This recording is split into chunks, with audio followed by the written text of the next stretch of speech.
예, 이제 개인회생 기각사유 판례상 실제 사례 마지막 편으로 제가 하나 더 이제 말씀드릴 게 뭐가 있냐면, 이거는 이제 판례가 변경됐다는 걸 알려드리기 위해서 제가 말씀드린 건데, 채무자 회생 파산에 관한 법률 제595조 제7호에 보면 그 밖에 신청이 성실하지 아니하거나 상당한 이유 없이 절차를 지연시킬 때 기각, 이게 있거든요.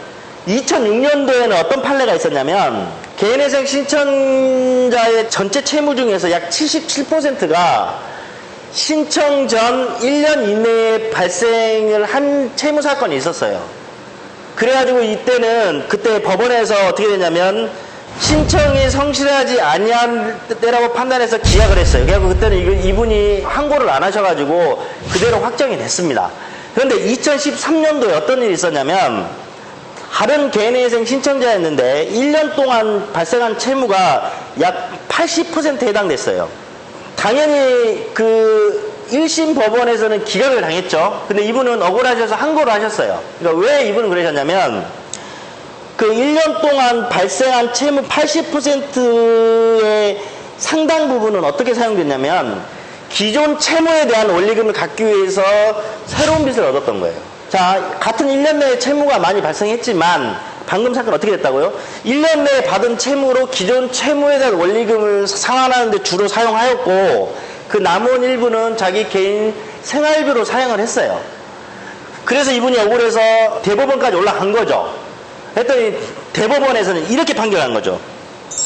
단순히 최근 채무가 많다는 이유만으로 그게 신청이 성실하지 아니하거나 채권자의 일반의 이익이 적합하지 아니하다고 섣불리 판단해서는 아니 되고, 그 1년 이내에 발생한 채무가 상당 부분이 기존 채무를 갚는 데 사용됐거나 생활비 등으로 사용됐다는 이러한 사정이 있다면, 이거는 신청이 성실하지 아니하거나 채권자 일반의 이익에 적합하지 않다는 건 아니다 해서 이거를 파기환송을 시켜서 돌려보냈어요.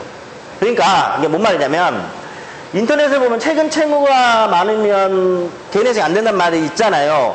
그 내용들은 예전 판례, 2006년도, 7년도, 8년도까지 그 말이 맞았습니다. 근데 2013년도 대법원에서 확고하게 기준을 제시를 했어요.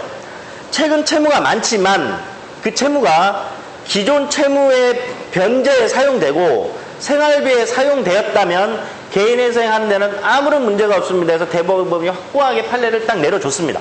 그러니까 여러분들, 최근에 채무가 많이 발생했는데 그 채무가 소명할 수 없거나 그 채무가 어디 숨겨두기 위한 현금 은닉, 이거는 기각사유가 맞습니다. 신청이 성실하지 않고 채권자 일반의 이익에 적합하지 아니할 때 맞아요. 하지만 최근에 발생된 채무를 할지라도 기존 채무를 변제하기 위해서, 그 다음에 그중 일부의 생활비를 사용하기 위해서 사용하는 거는 개인회생 진행하는 데는 아무런 문제가 없으니까요.